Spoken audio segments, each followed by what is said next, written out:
creating local, profitable business with Mimi Moto Pellet Cookstoves.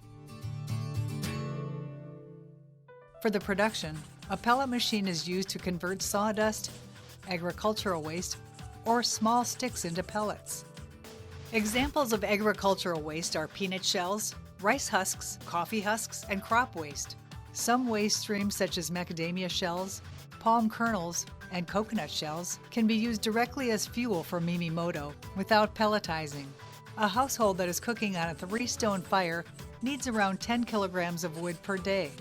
A household that uses a traditional charcoal stove needs around 2.5 kilograms of charcoal per day. To make this charcoal, 20 kilograms of wood is needed.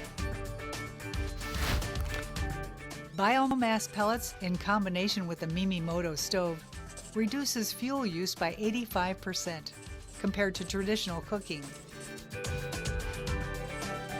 On average, 15 kilograms of wood is needed for daily cooking compared to 1.85 kilograms of pellets.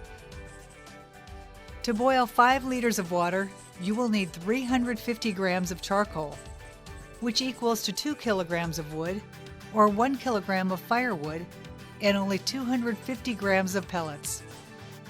As an example, 100,000 Mimi Motos consume 185,000 kilograms of pellets per day that need to be produced by local entrepreneurs.